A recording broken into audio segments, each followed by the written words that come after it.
के न धर्मो धार्मिकैर बिना, न धर्मो धार्मिकैर बिना, धर्मात्माओं के बिना धर्म नहीं हो सकता है। हमारे आचार्य नेमिचंद्र सिद्धांत चक्रवर्ती ने त्रिलोकसार में, यति वृषभाचार्य ने तिलोय पंडिती में लिखा है कि 6 कालों में पंचम काल 21,000 वर्ष का है और 21,000 वर्ष में से 2550 वर्ष बीत गए। अब लगभग 1800 वर्ष 21 काल के बाकी है, पंचम काल के बाकी है। धर्मात्माओं के बिना धर्म टिक नहीं सकता। महिलाओं को थोड़ी नहीं चुप रहेगी ना, अपने आप बोले, थोड़ी यूं बोलने से चुप होगी। महिलाएं नहीं बोले तो काम नहीं चले, और महिलाएं काम नहीं करे तो भी काम नहीं चले। तो बोलना भी पड़ता है, कोई बात नहीं, पर समय पे बोला करो तो काम का है। अभी मैं बोल रही ना, तब आप नहीं बोलना, फिर मैं बोलूं कोई बंद कर दो, आप बोलने चालू कर दो। तो धर्मात्माओं के बिना धर्म नहीं चल सकता है, और पंचम काल में धर्मात्माओं की, सागर धर्मामृत में पंडित आसाधर जी ने लिखा है कि पंचम काल में इतने धर्मात्मा रहेंगे जितने जुगनू होते ना, जुगनू जो चमचम करते, जुगनू की तरह धर्मात्मा नजर आएंगे। जुगनू होते ना, जुगनू, तो कहीं कहीं धर्मात्मा लोग नजर आते हैं।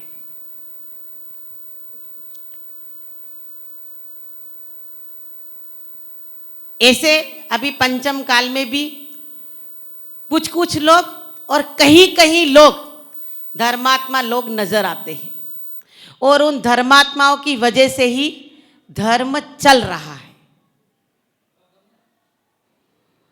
यदि धर्मात्मा नहीं होते तो यह धर्म नहीं चल सकता है।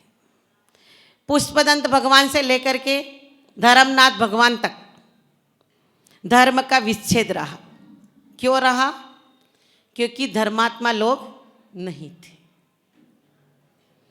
आज इस दशक में समझो, 20 में समझो, शादी को एक मनोरंजन का साधन समझ लिया है कि शादी करना यानी एक मनोरंजन। यदि शादी करना मनोरंजन मानते तो तीर्थंकर शादी क्यों करते? क्यों करते बताओ?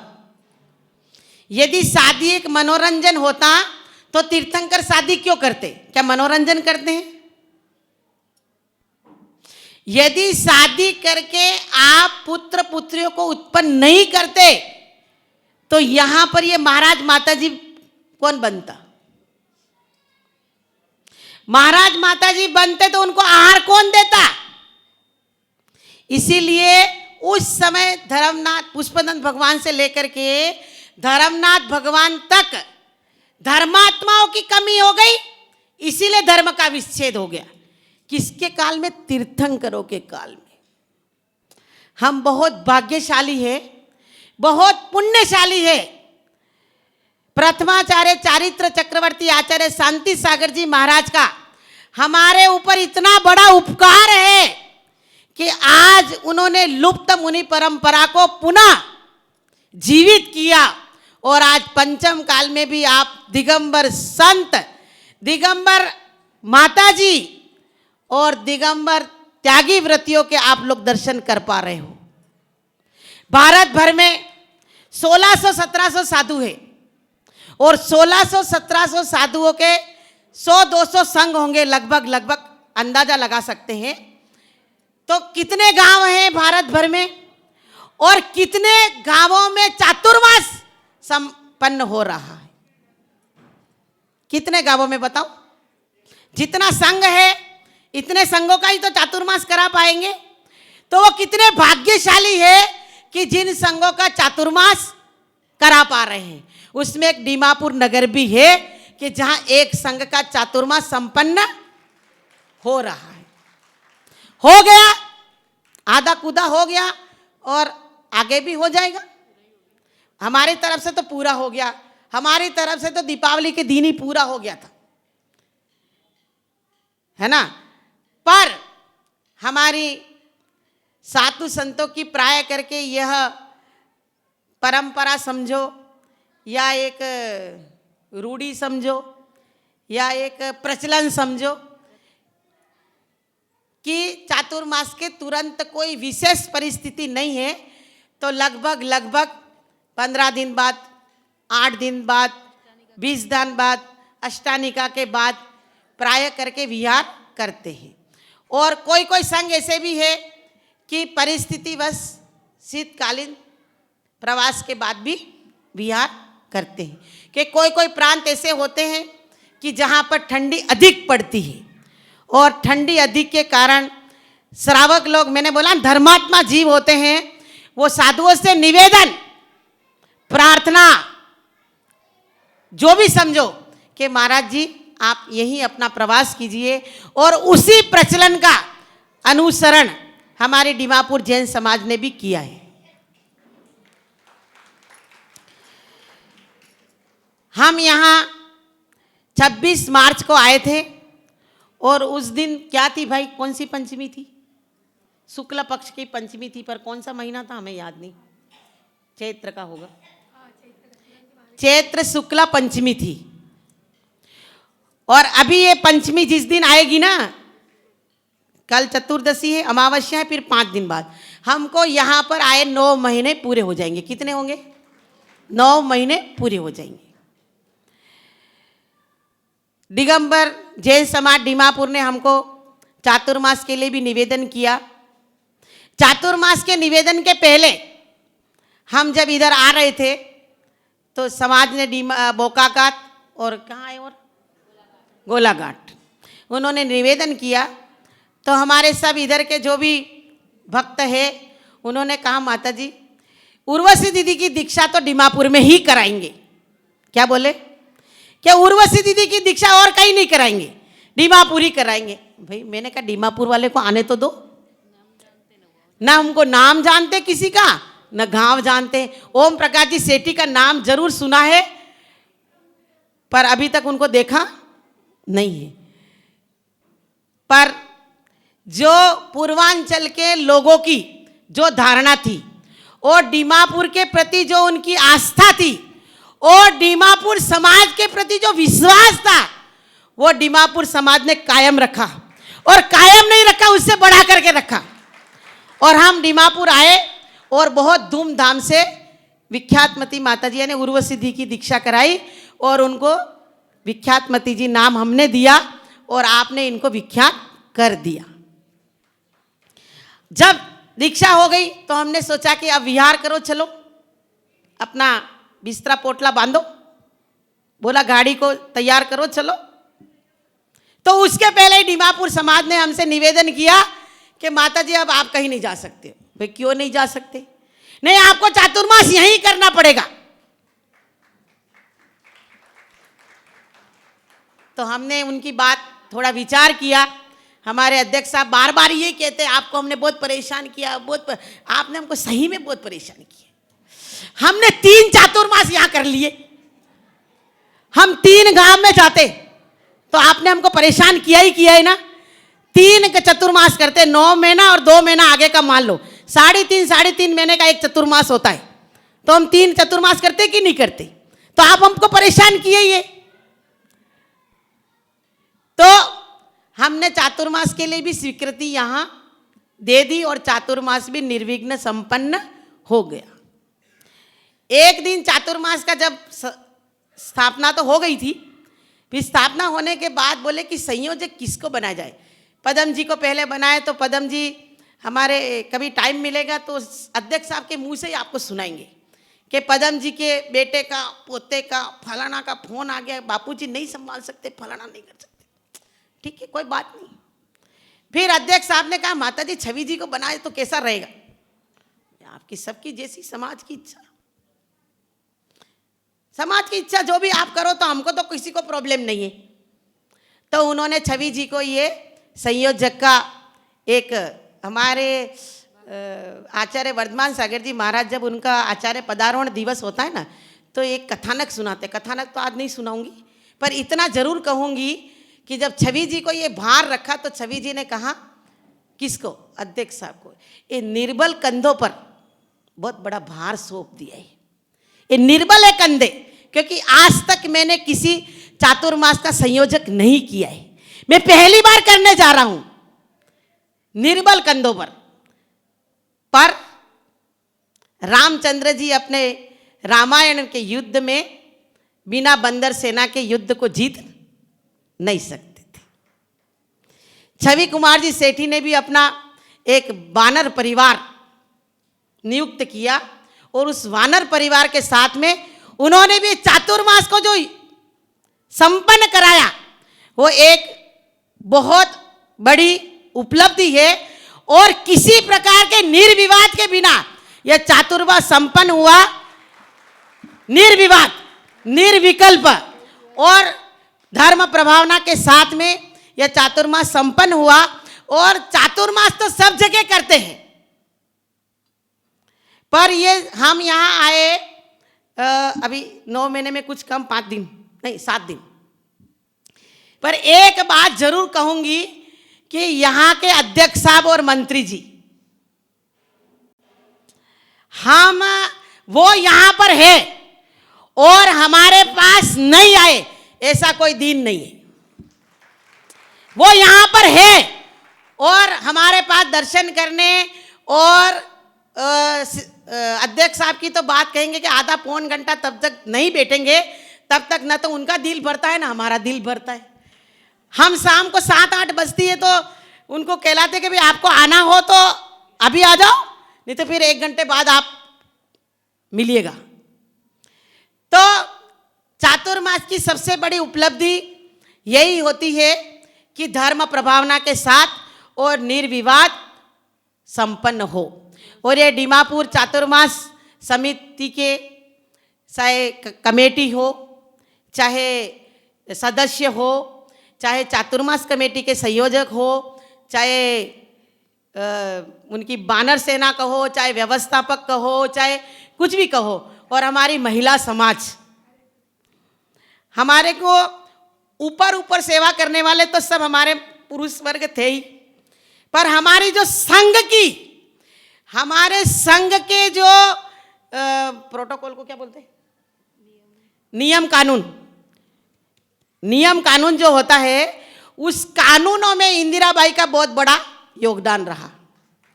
क्योंकि हम जिस बात को किसी से नहीं पूछ सकते, वो हमने सभी बात इंदिराबाई से पूछी और इंदिराबाई ने हमारे को पूर्ण रूप से सहयोग दिया। और पूरी महिला समाज में मैं एक का नाम लूंगी कि तो दूसरे को बुरा लग जाएगा, और दूसरे को आप अपना नाम समझ लो। मेरे पास कौन कौन आते हो, अपना अपना नाम ले लो। पुरुषों में भी जो जो मेरे पास में आते सब अपना अपना नाम ले लो। है? महिलाओं में मेरी डांट कौन कौन सुनते हो, जो अपने अपना नाम ले लो। तो सब लोगों का बहुत अच्छा योगदान रहा। और हमारे ये लिफ्ट लगाने वाले सुरेश जी ने भी बहुत, आज नहीं आए सुरेश जी, यहाँ नहीं दिखे। अच्छा, तो उन्होंने लिफ्ट लगा के बहुत अच्छा काम कर दिया कि हमारे सुरेश भाई साहब ऊपर नहीं आते थे, बोले हमारा पैर दुखे। एलानी जी तो सुरेश जी एलानी वही तो बात कर कि हमारा पग दुखे माता जी, मंदिर भी जोते आओ, पर ये लिफ्ट लगा दी तब से अब ठीक हो गया माता जी, अब रोज आ सकता हूं मैं। तो बहुत सारी महिलाओं को भी, पुरुष वर्ग को भी लिफ्ट में आने से बहुत थोड़ा आराम मिल गया और दर्शन करने वालों की संख्या भी बढ़ गई। हमारे प्रकाश जी भाई साहब, हमारे संघ में बहुत सारी मूर्तियां हैं, तो हमको आए तो बोले कि माता जी इस सबके दर्शन होना चाहिए रोज। और उन्होंने बहुत अच्छी अनुकूलता जुड़ाई और सब भगवान, रोज कम से कम 200 भगवान के दर्शन लगभग तो आप लोगों को रोज करने को मिले। तो ओम जी भाई साहब बोले, उसके प्रकाश जी भी मतलब क्या बोलते हैं, बिना सारथी के जैसे रथ नहीं चल सकता ना, इस सारथी का काम करते हैं और उनको कोई बात को दोबारा बोलने की जरूरत नहीं है। हाँ माता जी, बस हमको ज़्यादा कोई पंचायती करने की जरूरत नहीं है।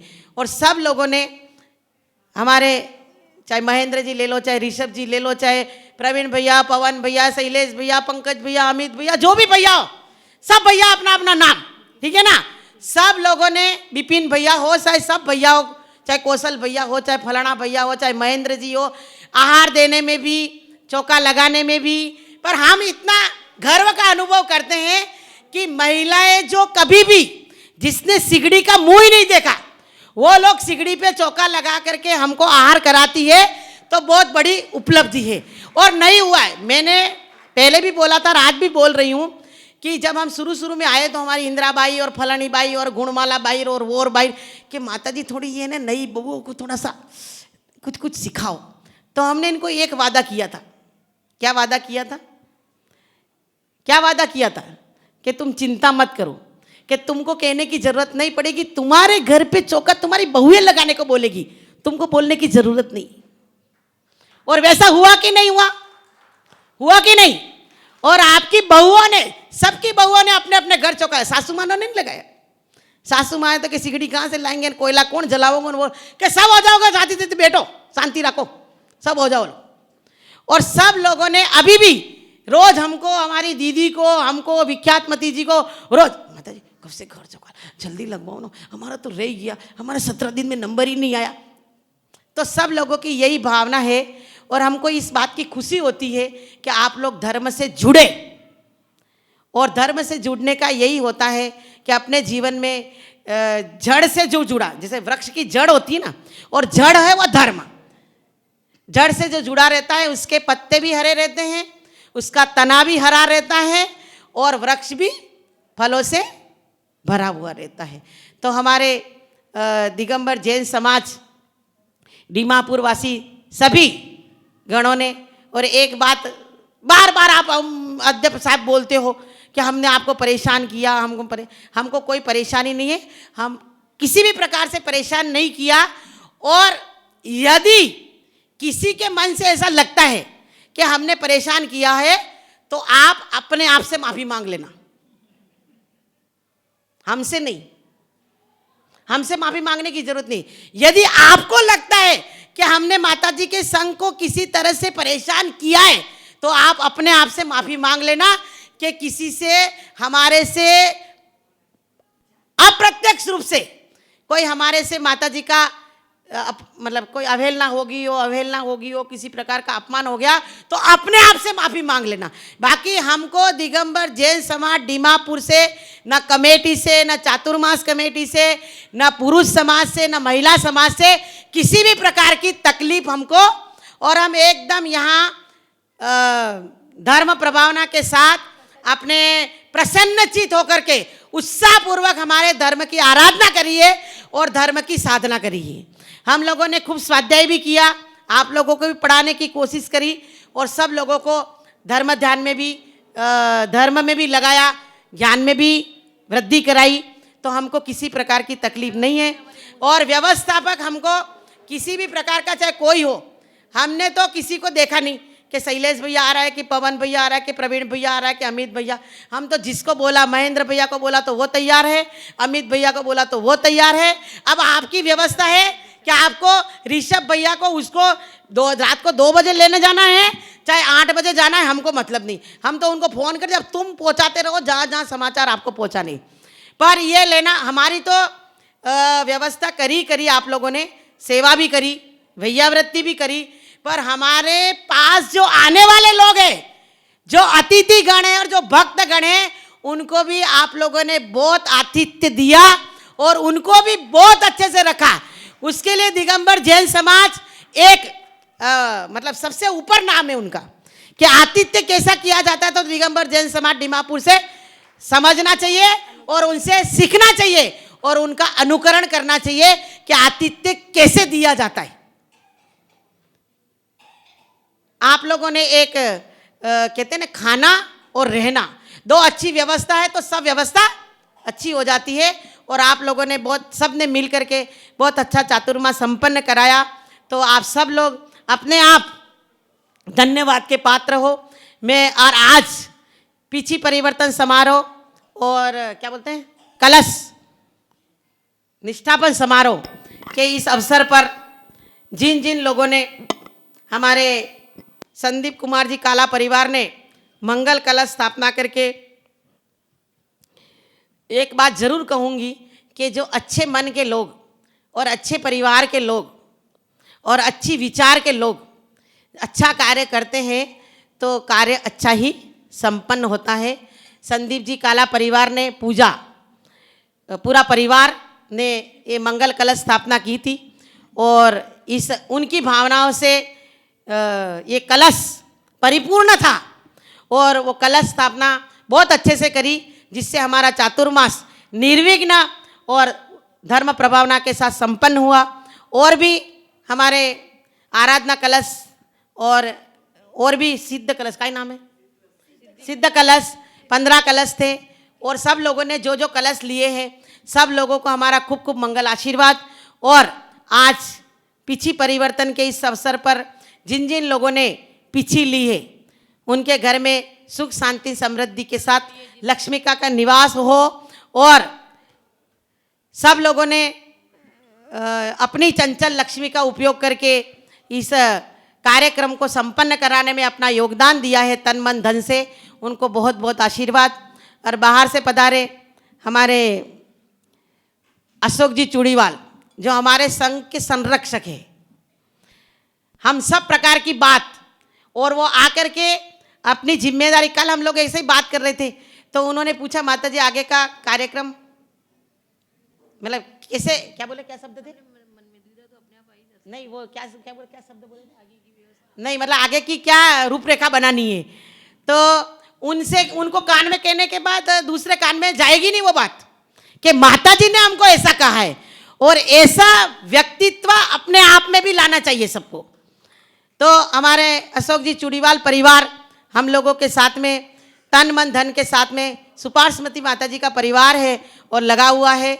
और हमारे अजीत जी दूधनई वाले जब से हम बगई गाँव आए तब से लेकर के अभी तक वो हमारे साथ में हैं और हमारी 3-3 पिछियाँ ले गई, 3-3 पिछियाँ ले गए। और हमने कहा कि इस बार हमारे को अशोक जी ने आके बोला कि इस बार भी अजीत जी पिछी लेने आ रहे। मैंने उनसे पहले कहा तुम फोन लगाओ, क्या बोले अजीत जी को बोल देना कि बोली तो बड़ा ना पर पीछे आपको नहीं देंगे। कि बोले ऐसा क्यों? बोले आपके घर में 3-3 हैं और आपने तो पीछी का जो महत्व है और पीछी का जो क्या बोलते हैं चमत्कार है वो तो आपने खुद ने देख लिया। अब दूसरे लोगों को भी पीछी का चमत्कार देखने दो, पीछी का आनंद लेने दो। तो थोड़े शांत बैठ गए। फिर भी वो जो धार के आए थे सब कुछ उन्होंने कर लिया। ऐसे उदार मना परिवार और उदार मने हमारे एक भक्त है वो बोलता है कभी कभी कि खोटे लोगों के हाथ में लक्ष्मी आ गई। खोटे लोगों के मतलब कंजूस लोगों के, पर हमारे ऐसे उदार मना व्यक्तित्व है कि जहां जाते हैं वहां एकदम जी जान से अपना तन मन धन लगाते हैं। ऐसे परिवारजन होते हैं। हमारे राजू कुमार जी पाटोदी ने भी दीक्षा में भी देखो, अभी आज कह रहे थे ना हमने 7.5 लाख रुपए में पीछे 7-70, इसके पहले पीछे इनके पास है ना तुम्हारे पास। तो इन्होंने भी बहुत अच्छा चातुर्मास में अपना योगदान दिया। छवि कुमार जी सेठी परिवार ने भी चातुर्मास में अपना बहुत बड़ा योगदान दिया। ऋषभ जी सेठी सभी उनके 6 भाई, और कोई दिन ऐसा नहीं है कि 6 भाई हमारे पास नहीं आए हो। 6 भाई की परिवार की हमारे पास उपस्थिति और तन मन धन से सेवा करी। सभी लोगों ने, बहुत जनों ने करी है। पर मैं एक काम करूंगी, लिस्ट बना दूंगी पहले, फिर जब विहार करूंगी ना तब भी तो कुछ बोलूंगी ना। तो आप सब लोगों का इस चातुर्मास में चाहे तन से हो, चाहे मन से हो, चाहे धन से हो, जिन्होंने कुछ कुछ हमारी टीका टिप्पणी भी करी, और टीका टिप्पणी करनी भी चाहिए, बिना टीका टिप्पणी के मजा नहीं आता है। हमारे ओम अध्यक्ष साहब बोले पहले कि माता जी बहुत खतरनाक है। खतरनाक ही है, हम तो अभी भी खतरनाक है। रामायण किसने लिखी? वाल्मीकि पहले क्या था? तो लिखता कौन है? अच्छे व्यक्ति तो कुछ नहीं कर सकते, जो खराब होते वही अच्छे कहलाते। अच्छे को अच्छा क्या बोलोगे आप? खराब को अच्छा बोले वो आश्चर्य की बात है ना। तो हम तो खतरनाक ही है। तो खतरनाक को अच्छा बनाना वो किसके हाथ में? भक्तों के हाथ में। और जब तक हम चिल्लाते नहीं तब तक भक्तों को अच्छा नहीं लगता। हमारा राज पहाड़िया बैठा है, हमारी निर्मला भाभी का परिवार, रोहित ठोलिया, सब ये जो सब बेटे ना जितने भी आए बाहर से, जो और किसका नाम रह गया भाई? अभिषेक हमारा, वो अशोक जी चूड़ीवाल में आ गया, अभिषेक, ये हमारा कल्प वृक्ष है। क्या है? कल्प वृक्ष। कल्प वृक्ष होता है वो क्या करता है? नहीं, कल्प वृक्ष गलत बोल गई मैं तो। कल्प वृक्ष तो मांगते जब देता है, ये तो बिना मांगे देता है, एक कामधेनु है। कल्प वृक्ष तो नियम है कल्प वृक्ष का कि मांगेंगे तभी देगा। पर कामधेनु क्या होता है?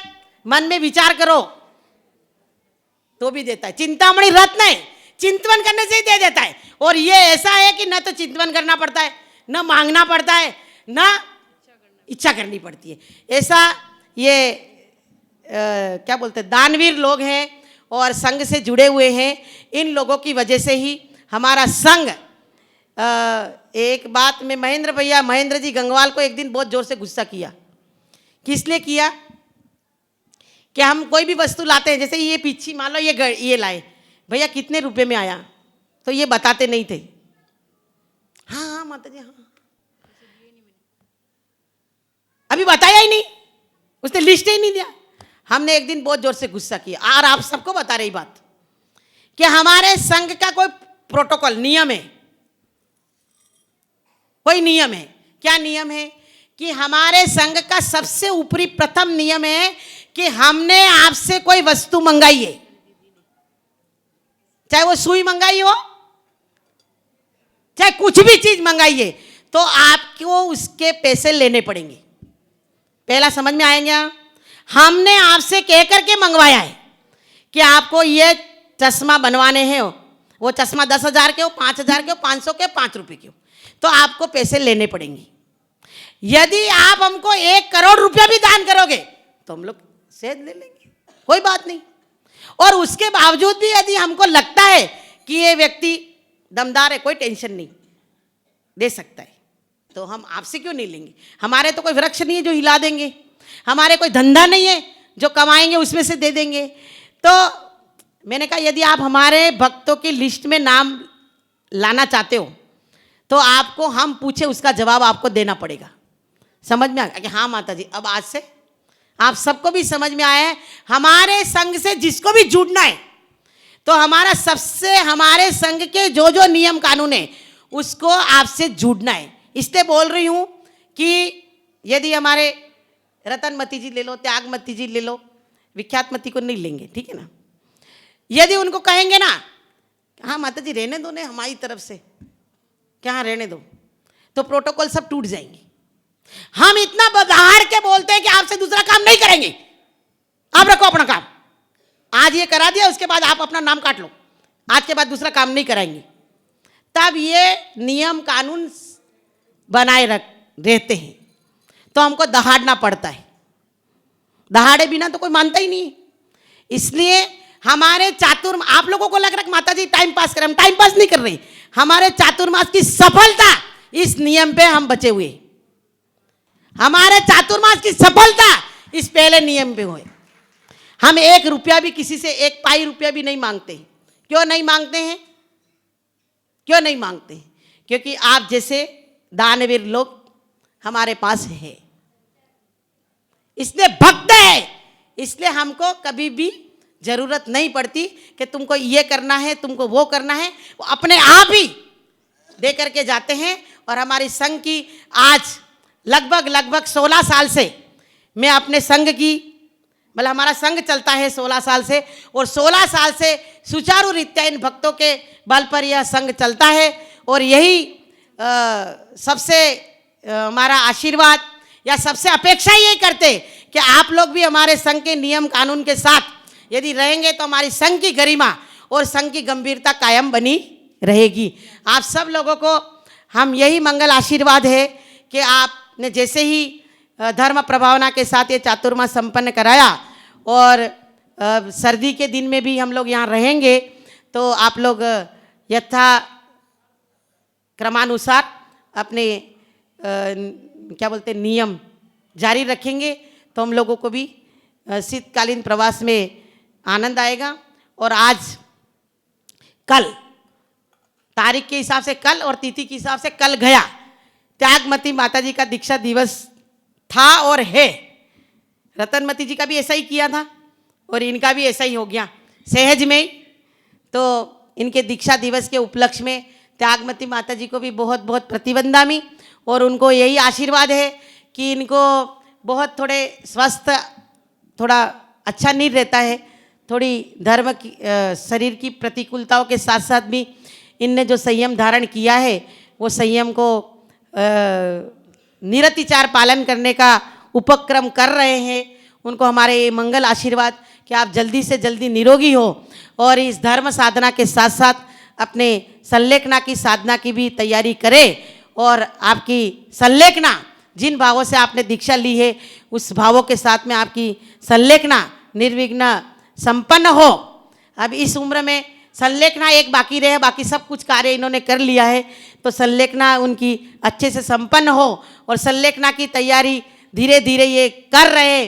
और ये दिखने में ऐसे एकदम पतले दुबले हैं, पर ये मालपुरा की महिला समाज का महिला रत्न है, वहाँ की अध्यक्षा, और जितने हैं ये सब ये बंगई गांव का रत्न है, वो मालपुरा का, वो फैंसी बाजार का, ये भागलपुर का, सब है बड़ी बड़ी एकदम सब, और सबको हम लेकर के आ गए। तो बहुत अच्छे, और हम लोग विहार करके यहाँ तो बहुत अच्छा है, पूर्वांचल में श्रावक लोग बहुत अच्छे से विहार करके लाते हैं। राजस्थान से जब हम शिखर जी की तरफ आए तो हमारे त्यागमती माता जी, उनका नाम पहले कमलाबाई था, हम तो अम्मा के नाम से कभी कमलाबाई जाना ही नहीं। अम्मा एक तरफ, हम एक तरफ अम्मा, और बीच में हमारे गंभीरमती माता जी बहुत डरपोक है, तो ये ऐसे एकदम शेर जैसे खड़े रहते थे, तो हम लोगों को कोई डर नहीं लगता था।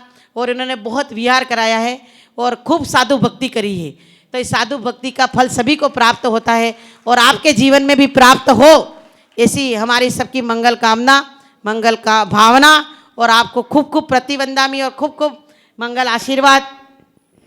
हमारा अरविंद भैया बगई गांव से और नलवाड़ी से पंकज भैया, हमारे दीपक भैया भी आए हैं, और पदम जी भी है, और भी है दो, जीनू नहीं का नाम, हाँ जीनू भैया कहाँ गए, हाँ हमारे जीनू भैया आपके लिए संगीतकार है पर हमारे लिए भक्त है।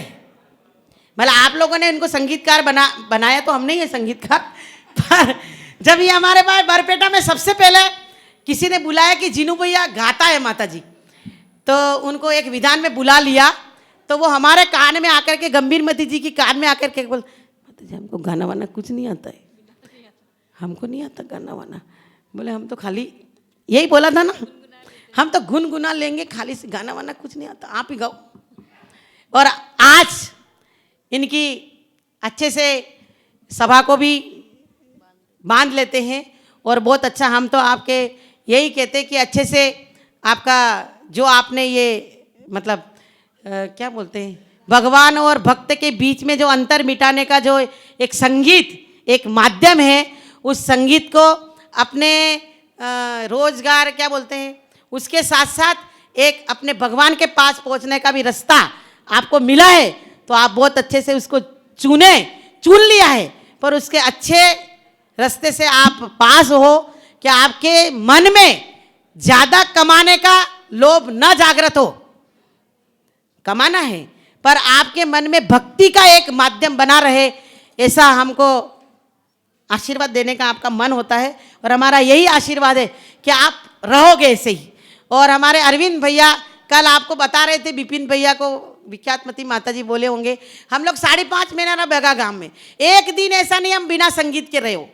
डेली हमारे को 1 घंटा बैठे बैठे संगीत सुनाना है, 2-4 जने इकट्ठे हो गए, हमने पेरामनी ये फलाना पूरे 5.5 महीने एकदम संगीत से हमको, और हमने इनको इतना निहाल कर दिया कि इनके घर पे चैत्यालय बना दिया और वो 365 दिन भगवान का अभिषेक करते। आज उनका परिवार इतना खुश है, और उनके परिवार से भी ज़्यादा हमारी रतनमती माता जी खुश है कि माता जी आपने अरविंद को बहुत अच्छा रास्ता बता दिया। ओके, अरविंद बहुत अच्छे से रोज़ अभिषेक करता है और उनके साथ में और भी लोग करते हैं। और हमारा अभिषेक भी, ज्योति भी एक दिन मतलब अभिषेक करती, वो आप बार बार यही शब्द बोलते कि माता जी आपने हमको आकंठ तक भर दिया और पूजा में चढ़ाना है तो आप लोगों से देखना चाहिए। और ऐसे ही हमारा सब संघ आप सब लोगों के माध्यम से, अभी हमारा कह रहा था विपिन भैया कि आपको पूरे परिवार के नाम याद है।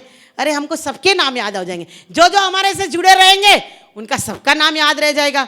अभी भी दीमापुर के बहुत सारे परिवार है कि उनके पूरे परिवार का नाम याद है हमको, और आगे जुड़े रहोगे तो आपका नाम भी याद रहेगा।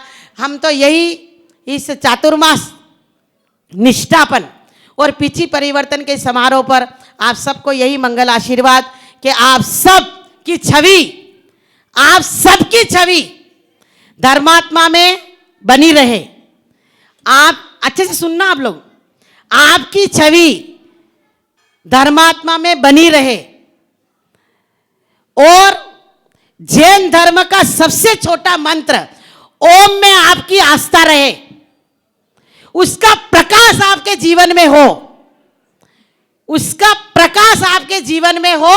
और जैन धर्म का रतन, जैन धर्म का त्याग और जैन धर्म की दया जो विख्यात है, वो आपके जीवन में उन्नति को प्राप्त हो और आपके जीवन में सुख शांति समृद्धि के साथ ऋषभ भगवान की देशना को और महावीर भगवान के दिव्य ध्वनि को आपके जीवन में उतार करके, इस गंभीर दिव्य ध्वनि को उतार करके आप इस मनुष्य जीवन की गरिमा को बढ़ाए और अंतिम में इस मोक्ष सुख को प्राप्त करके, इस नश्वर देह का विसर्जन करके मोक्ष सुख की प्राप्ति करे।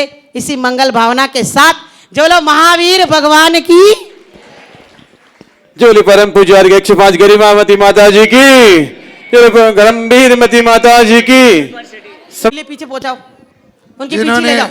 विख्यात मती माता, इधर आओ, इधर आओ, इधर आओ ना आप लोग, आपने